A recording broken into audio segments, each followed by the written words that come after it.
আসসালামু আলাইকুম, কেমন আছেন সবাই? আশা করি সকলে অনেক ভালো আছেন। আজকে পেঁপে বাগানে বীজ দিব।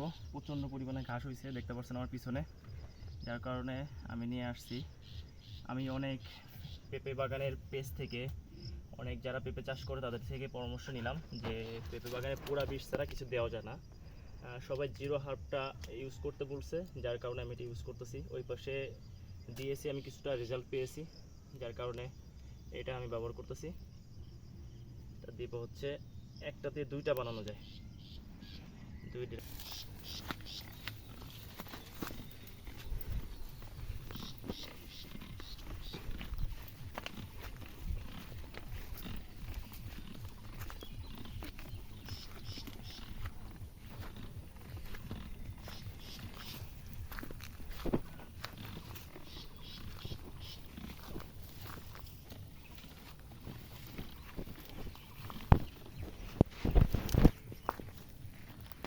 দেখতে হবে স্প্রে করার সময় যেন পেঁপে গাছে না লাগে, গোড়ায় যাতে না লাগে। গোড়া থেকে মিনিমাম 1 থেকে 1.5 ফিট দূরে স্প্রেটা দিতে হবে। গোড়ায় লাগলে সমস্যা হবে, পুড়ে যাবে। আর পাতায় লাগলেও পাতা তো পুড়ে যাবে। এটা পুরা বিষ, অতটা ক্ষতি করে না, কিন্তু যথেষ্ট সাবধানতা অবলম্বন করে স্প্রেটা দিতে হবে যাতে গাছের জন্য কোনো ক্ষতি না হয়।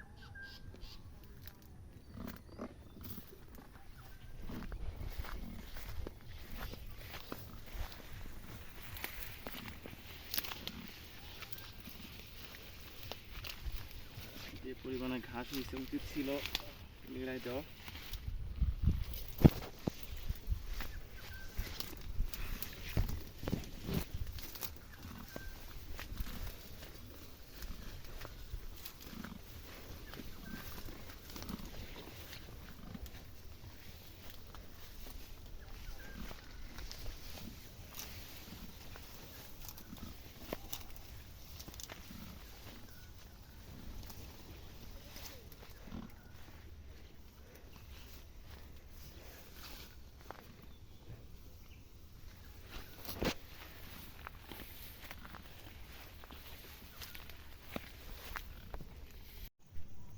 স্প্রে করতে এসে যা দেখলাম যে এত বড় ঘাস হলে স্প্রে করা যায় না, কারণ এই বড় ঘাসে স্প্রে করতে গেলে পেঁপে গাছের পাতায় লাগে।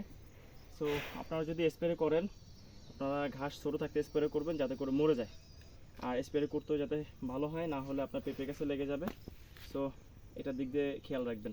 আপনারা স্প্রে করতে গেলে ঘাস ছোটো রেখে স্প্রে করবেন, আমার মতো ঘাস বড় বানাবেন না। আমি দেখি কষ্ট করে দিচ্ছি, তারপরে যদি যতটুকু মরলো তো মরলো, আর না মরলে আমি নিড়াই দিব। এছাড়া কিছু করার নাই।